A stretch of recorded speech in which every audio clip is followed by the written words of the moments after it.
বুকুতে খুন্দিয়াই স্বাধীন দেশৰ হৈ পৰাধীন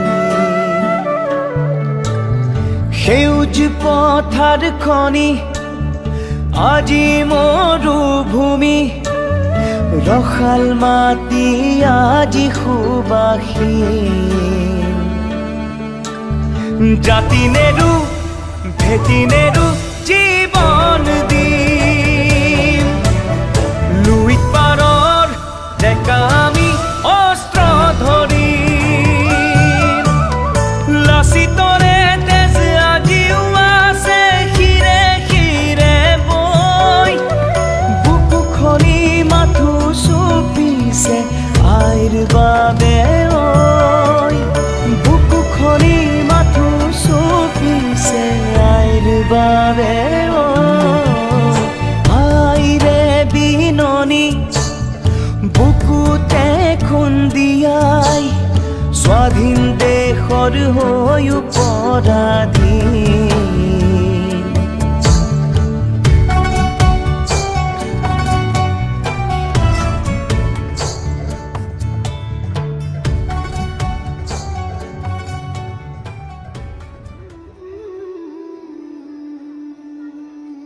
আই জয়মতী অসমৰ ইতিহাসত মহিয়সী সতী জয়মতীৰ ত্যাগ আৰু কৰুণ গাথা আমি নজনা নহয়।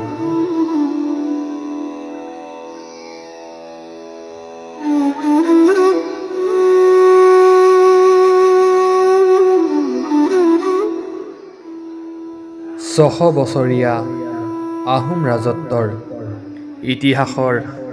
ইতিহাসৰ পাতত 1670 খ্ৰীষ্টাব্দৰ পৰা 1681 খ্ৰীষ্টাব্দৰ এই 11 বছৰীয়া কালছোৱাক ষড়যন্ত্ৰ আৰু অস্থায়ী ৰজাৰ যুগ বুলি কোৱা হয়। 1677 খ্ৰীষ্টাব্দৰ অন্ত্যত প্ৰধান আহোম সেনাপতি লালুক খোলা বৰফুকনে তেজ সিংহক হত্যা কৰি চামগুৰিয়া ফৈদৰ 14 বছৰীয়া চুলিত অৰ্থাৎ লৰা ৰজাক আহোম ৰাজপাটত বহুৱায়।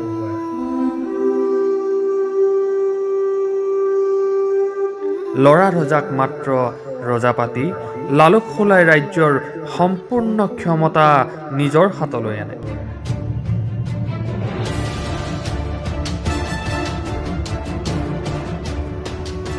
আনকি নিজ স্বাৰ্থ সিদ্ধিৰ বাবে নিজৰ 5 বছৰীয়া কন্যাক স্বৰ্গদেউলৈ বিয়া দিয়ে। এইদৰে নিজৰ জোঁৱাইক লৰা ৰজাৰ সিংহাসন নিষ্কণ্টক কৰিবলৈ ৰাজকোঁৱৰসকলক অংগক্ষত কৰিবলৈ স্বৰ্গদেউক পৰামৰ্শ দিলে। কাৰণ আহোম ৰাজতন্ত্ৰৰ নিয়ম অনুসৰি ঘূণীয়া ৰাজকোঁৱৰ ৰজা হ'ব নোৱাৰে। লালুক খোলা বৰফুকনৰ বুদ্ধি অনুসৰি লৰা ৰজাই ৰাজ্যৰ সকলো ৰজাৰ সিংহাসনৰ বাবে উপযোগী সকলোৰে অংগচ্যুত কৰাই ৰাজশাসনৰ বাট নিষ্কণ্ট কৰাত লাগিলে।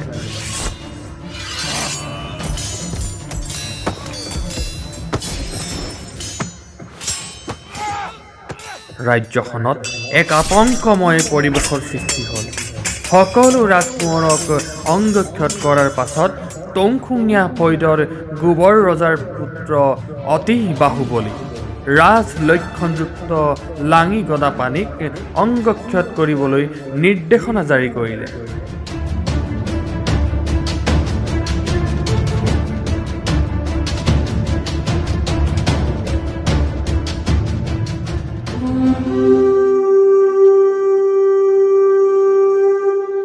আৰু ইয়াৰ পাছতেই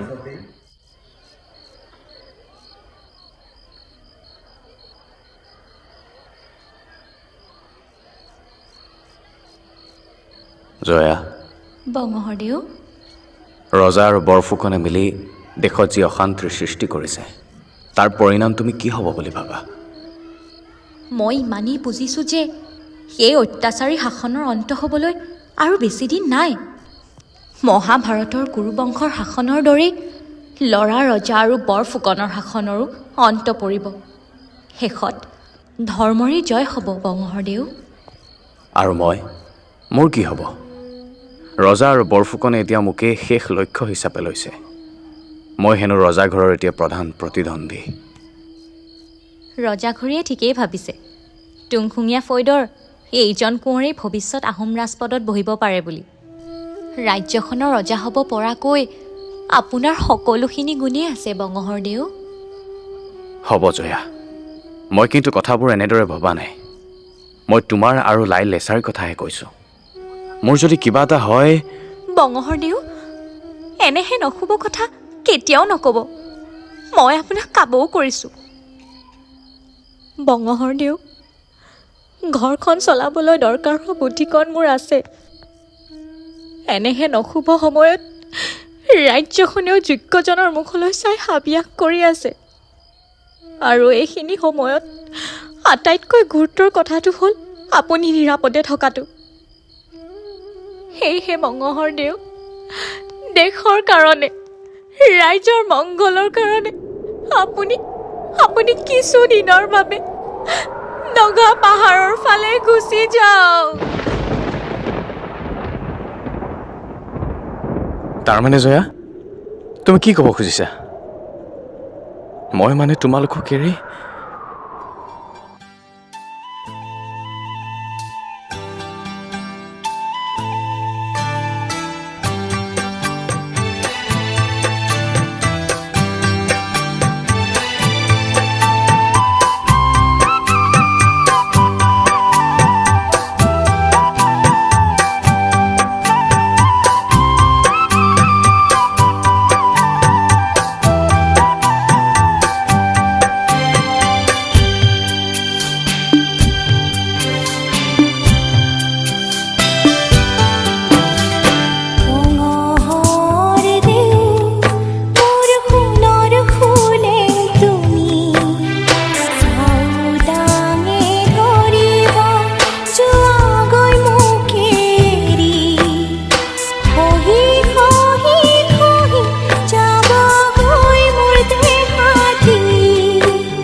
বৰফুকন ডাঙৰীয়া, বৰ্তমানলৈকে কিমানজন কোঁৱৰৰ অংগক্ষত কৰা হ'ল? স্বৰ্গদেউ ঈশ্বৰ, বৰ্তমানলৈকে আমাৰ ৰাজ্যৰ সকলো কোঁৱৰৰে অংগক্ষত কৰা হৈছে। আৰু যি 2-1 বাকী আছে তাৰো যাৱতীয় ব্যৱস্থা শীঘ্ৰে সম্পাদন কৰা হ'ব। উত্তম, অতি উত্তম। কিন্তু স্বৰ্গদেউ ঈশ্বৰ ঘটনা বৰ গুৰুতৰ। আপুনি কি ক'ব বিচাৰিছে বৰগোহাঁই ডাঙৰীয়া? আপুনিতো ইতিমধ্যে সাধাৰণ প্ৰজাৰ অসন্তুষ্টিৰ খবৰ পাইছেই। তাতে একো বোলে আমাৰ চোৰাংচোৱাই টুংখুঙীয়া ফৈদৰ গদাপাণি কোঁৱৰৰ কাষ চাপিবলৈ সাহস কৰিব পৰা নাই। ই কেনে কথা? ইমানবোৰ অস্ত্ৰ শস্ত্ৰৰে সজীৱ বাহুবলী চাওদাং থাকোঁতে এনে অৱস্থা? স্বৰ্গদেউ ঈশ্বৰ, পৰিস্থিতি বৰ জটিল। ইতিমধ্যে খবৰ পাইছোঁ গদাপাণি বোলে ঘৰ এৰি পলায়ন কৰিছে।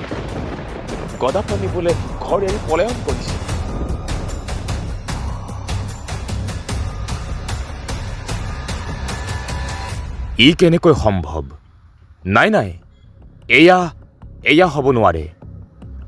স্বৰ্গদেউ ঈশ্বৰ, গদাপাণিক ধৰি আনিব পৰা মোৰ হাতত এটা উপায় আছে।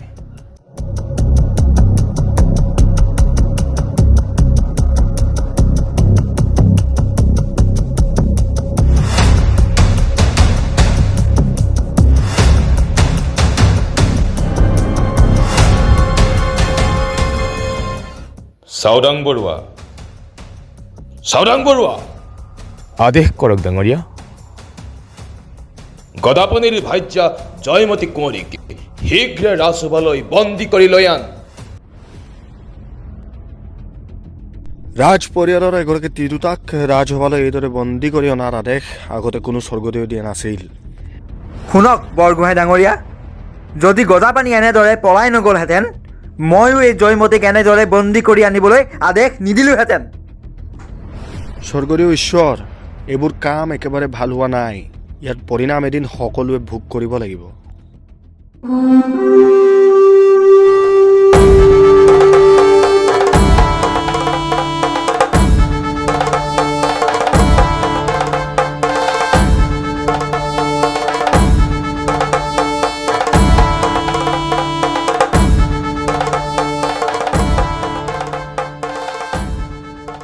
ঐ, গিৰিয়াই ক'ত গৈছে? নকওঁ কিয়? স্বৰ্গদেউ ঈশ্বৰ, কুঁৱৰী, স্বৰ্গদেউ ঈশ্বৰ ল'ৰা মানুহ। ডাঙৰীয়া, আপুনি মোক সকলোৰে আগত ল'ৰা মানুহ কওঁতে এতিয়া প্ৰজায়ো মোক ল'ৰা ৰজা বোলা হৈছে। স্বৰ্গদেউ, এইখন সিংহাসনত বহাজন ঈশ্বৰৰ প্ৰতিনিধি বুলি বিবেচনা কৰা হয়। অপৰাধ নল'ব, এই বয়সত মই আপোনাৰ আই লেখীয়া, আৰু আইৰ লগত এনেদৰে কথা নকয়। সেইবোৰ পাছৰ কথা। মোৰ কথা অমান্য কৰিলে মই শাস্তি দিম। গিৰিয়াৰ ক'ত গৈছে ক? জয়মতী, গদাপাণি ক'ত আছে সম্ভেদ দিয়া আৰু ৰাজ আজ্ঞা পালন কৰা। কোৱা কুঁৱৰী, কোৱা, কৈ দিয়া। ৰাজদ্ৰোহৰ শাস্তি কিন্তু প্ৰাণদণ্ড। স্বামীৰ সম্ভেদ মই কোনো কাৰণতেই নিদিওঁ।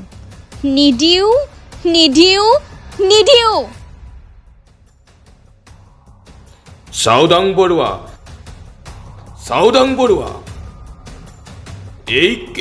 এই পোতাশালত ভৰাই থওক, লঘোণে পিয়াহে ৰাখক। লৈ যাওক। ৰ'ব, আপোনালোকে মোক জোৰ কৰি নিব নালাগে, মই নিজেই যাম।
ঐ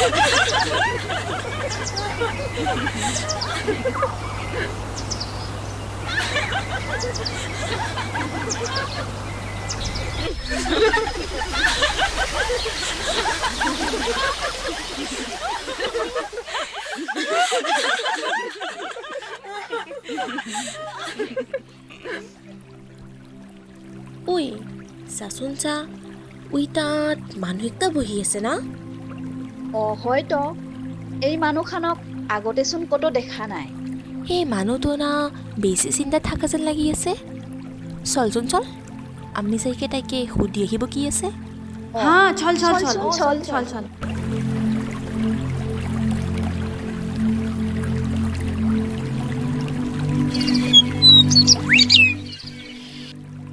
দৰ না কৰিবি তুমি খান কোৰ মানুহ মই সৌ দূৰণিৰ পৰা আহিছোঁ।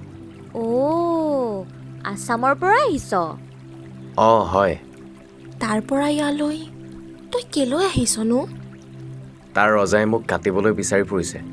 মই পলাই আহিছোঁ। কিবা জগৰ কৰিছ অ' তোৰ ৰাজাটো তাৰমানে বেয়া তই এইকাৰণে ইয়ালৈ আহিছ হয়, পিছে তহঁত কোন? ক'ত থাক?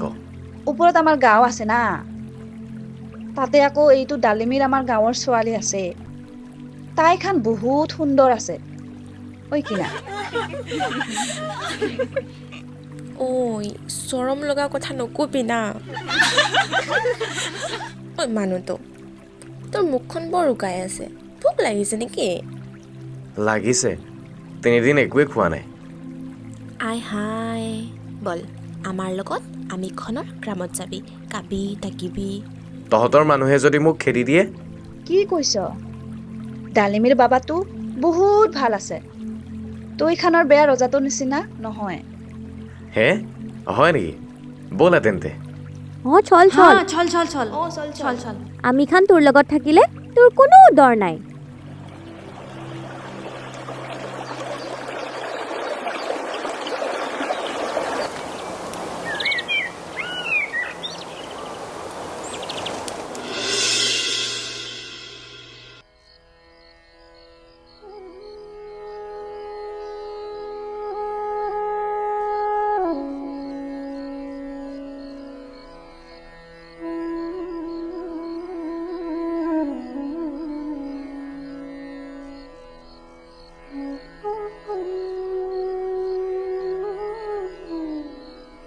জয়া, আজি তোমাক বেছিয়ে ধুনীয়া লাগিছে।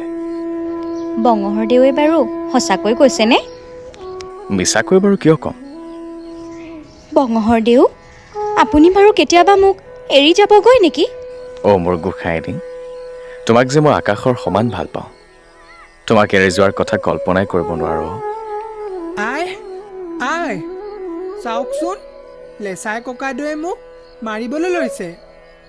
আই লায়ে মিছা কথা ক'বলৈ আহিছে দেখিছেনে?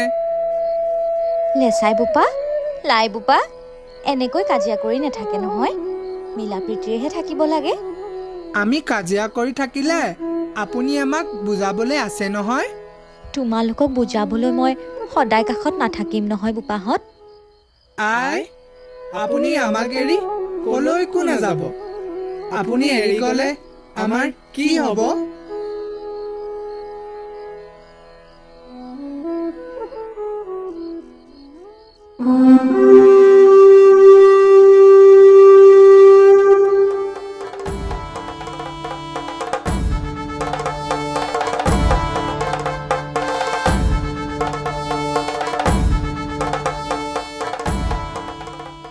কুঁৱৰী, তোমাৰ এই অৱস্থা দেখি মোৰ অন্তৰে একেবাৰে সহ্য কৰিব পৰা নাই।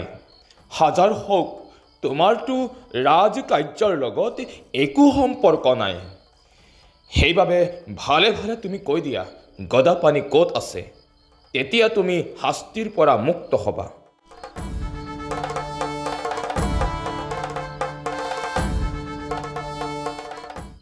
কুঁৱৰী, ধৈৰ্যৰো এটা সীমা আছে। কৈ দিয়া গদাপাণি কলৈ গ'ল। আৰু মই তোমাক শপত দিছোঁ গদাপাণিয়ে যদি আত্মসমৰ্পণ কৰে তেতিয়া তেওঁক যথাযোগ্য সন্মানেৰে সন্মানিত কৰা হ'ব। আপুনি মোৰ বঙহৰ দেউক ইমান হীন বুলি ভাবিবলৈ সাহস কৰিলে যে? জয়া, মোক মাত্ৰ এটাই লাগে যে মোৰ বঙহৰ দেউ ক'ত গৈছে কৈ দিব লাগে। হয় হয় নকওঁ, মই মোৰ বঙহৰ দেউৰ কথা মই নকওঁ। নকওঁ তাৰ মানে তই সঁচাকৈয়ে নকওঁ? ঠিক আছে, জেৰেঙা পথাৰ। ইয়াৰ পাছত তোৰ সতে জেৰেঙা পথাৰত কথা হ'ম জয়া। জেৰেঙা পথাৰ।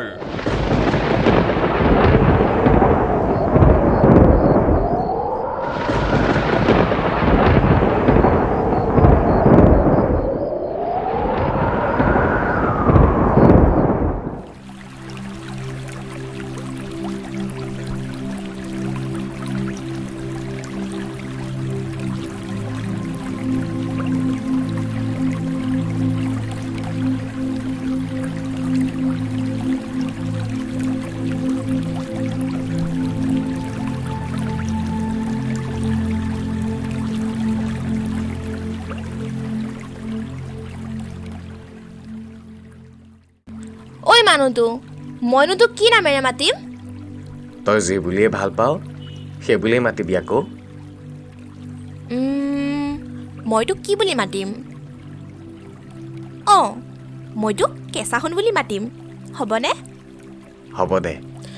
কেঁচা সোণ, তই বাৰু মোক বিয়া কৰাৰ পিছত ভৈয়ামত ৰাখিবি নে পাহাৰত ৰাখিবি? হা বিয়া? বিয়া। কিয়, তই মোক বিয়া নকৰাবি নেকি? আমাৰতো বিয়া হ'ব। হ'ব দেচোন, সেইবোৰ পাছে পাৰে হৈ থাকিব।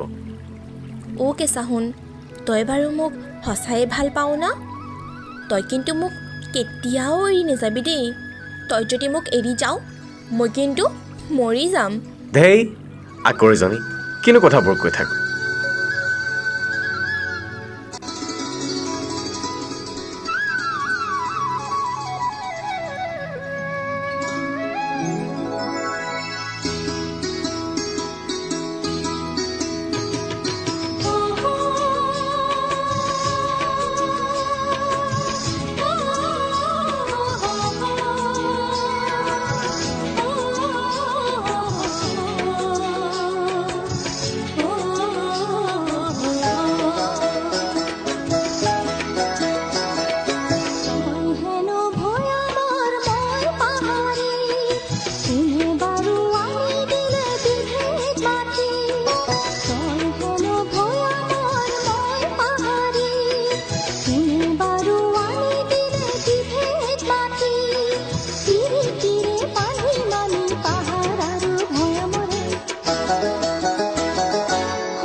আৰু এনেদৰে গদাপানীয়ে ভাজ্যে জয়মতী কুঁৱৰীৰ কাতৰ অনুৰোধত নগা পাহাৰত পলাই গৈ আত্মগোপন কৰি থাকোঁতেই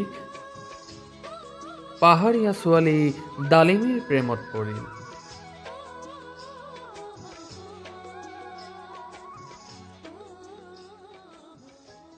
আৰু আনফালে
যাবলৈ ওলাইছ?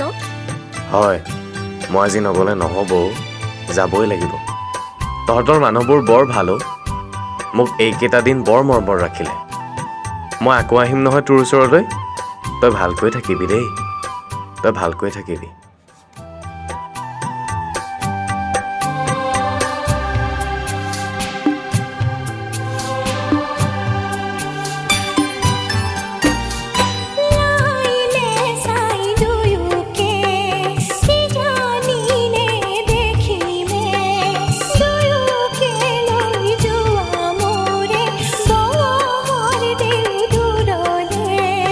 নগাবেশে আহিলো তোমাকে চাওঁ বুলি, তোমাৰ শুনিতে ভিজা জেৰেঙাৰে ধূলি।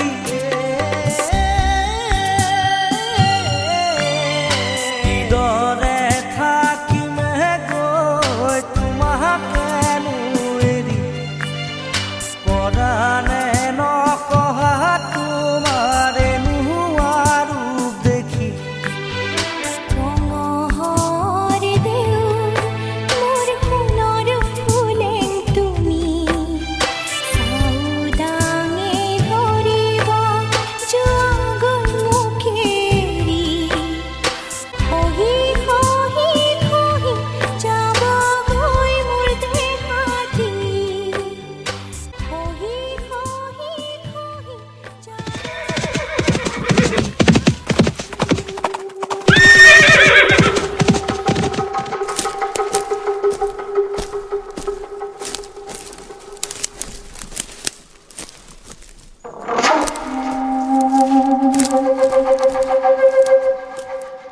সম্পূৰ্ণ 13টা দিন, 13টা ৰাতি, মাত্ৰ এটা তোৰ মুখৰ মাত্ৰ এটা উত্তৰৰ অপেক্ষাত আমি তিল তিলকৈ ভুগিছো। আজি চাম কিমান সময় আৰু কিমান সময় তোৰ এই ধৈৰ্যৰ বান অটুট থাকে। আজি মই তাৰেই পৰীক্ষা ল'ম। ক পুনৰ সুধিছো, গদাপানী ক'ত? ক'ত গদাপানী? ঐ, মুখেৰে নামাত কিয়? ক'ত গদাপানী? ক'ত গদাপানী? নকওঁ কিয়? ক'ত গদাপানী? নকওঁ কিয়? গদাপানী ক'ত? নকওঁ কিয়?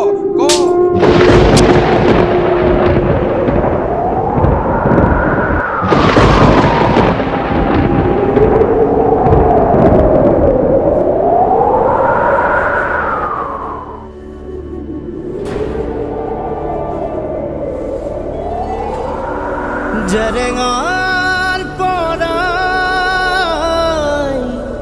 চিঞৰিছে অসমীয়াই, আজি জয়া নাই, জয়া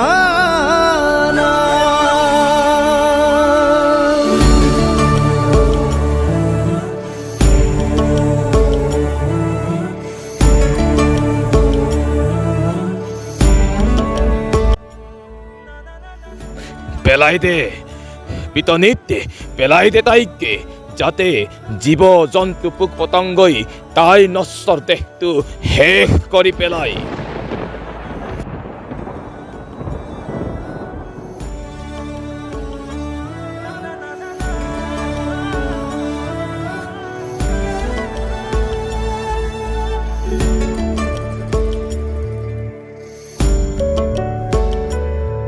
কলিজাতে যে তীৰ বিদায়, চকুৰত খেমেকে হিয়া, সৰগত সোধে জননী আয়ে, ক'তেনো আছে সঁচা অসমীয়া।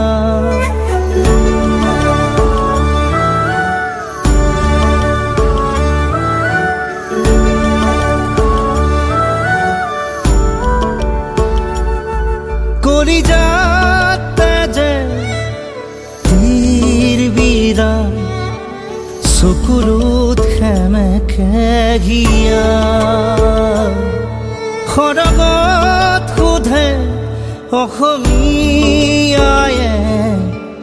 কতেনো আছে সঁচা অসমীয়া জেৰেঙাৰ পৰাই চিঞৰিছো মই আগুৱাই যোৱা আগুৱাই আজি ক্ষমা নাই দয়া নাই আজি জয়া নাই জয়া নাই আজি ক্ষমা নাই দয়া নাই আজি জয়া নাই জয়া নাই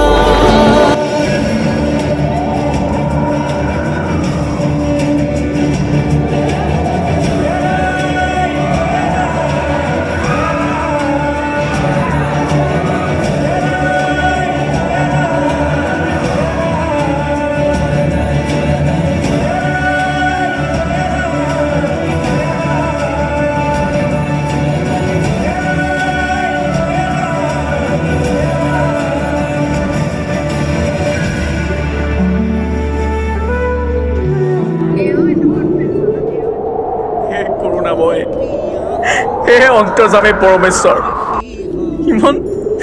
ইমান নিষ্ঠুৰ হ'ব পাৰেনে মানুহ? ইমান কঠোৰ যাতনা দিব পাৰেনে মানুহে মানুহক? মোৰ জয়া, তোমাৰ ওচৰত আজি মই নিজকে তুষ্ট অনুভৱ কৰিছোঁ। ধূলি কণাতকৈও তুষ্ট অনুভৱ কৰিছোঁ। তোমাৰ স্বামী হৈও আজি তোমাক মই ৰক্ষা কৰিব নোৱাৰিলোঁ। মোৰ প্ৰতি তোমাৰ কিমান বিশ্বাস, শ্ৰদ্ধা আৰু প্ৰেম আছিলে, আৰু মই কাপুৰুষৰ দৰে অৰঙে দৰঙে লুকাই ফুৰিলোঁ। কিন্তু জয়া, তোমাৰ ত্যাগ মই অথলে যাব নিদিওঁ। ইয়াৰ প্ৰতিকাৰ মই নিশ্চয় ল'ম। শেষ কৰি দিম, সকলো শেষ কৰি দিম। এই অত্যাচাৰী শাসনৰ অন্ত আজি মই কৰিমেই। দয়া নাই আজি জয়া নাই জয়া নাই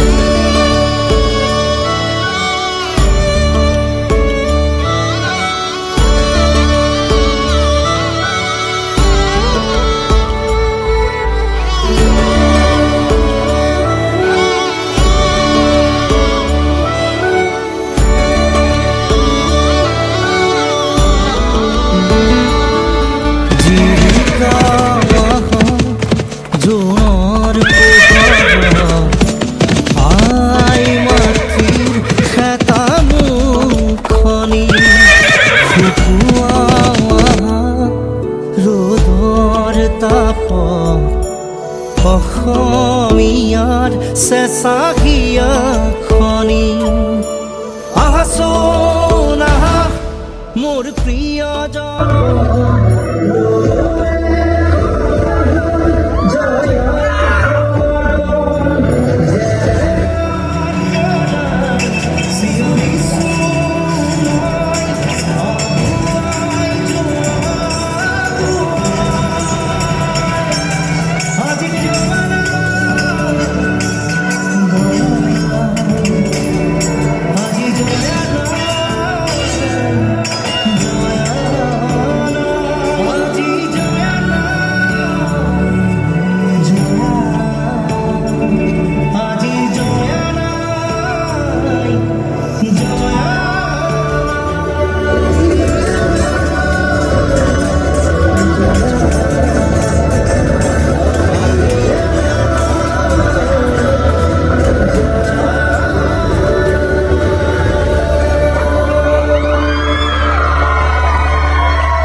আৰু এনেকৈ সতী জয়মতীয়ে চৰম বিপৰ্যয়ৰ পৰা দেশখনক ৰক্ষা কৰিলে।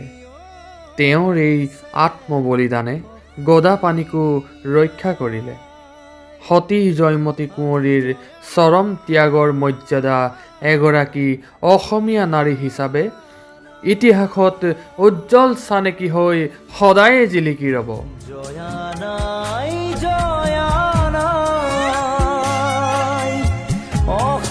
অসমীয়াৰ চেনেহৰ যি সতী জয়মতী নাই জয়া নাই জয়া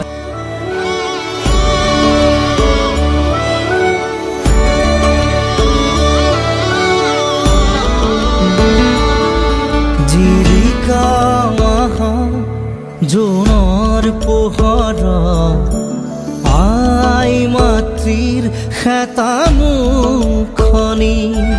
শুকুৱা ৰ'দৰ তাপত অসমীয়াৰ চেঁচা হিয়াখনি আহাচোন আহা মোৰ প্ৰিয় জনগণ ল'বলে সময় হ'ল জয়াই সমৰ্পণ জেৰেঙাৰ পৰাই চিঞৰিছো মই আগুৱাই যোৱা আগুৱাই আজি ক্ষমা নাই দয়া নাই আজি জয়া নাই জয়া নাই আজি জয়া নাই জয়া নাই আজি জয়া নাই জয়া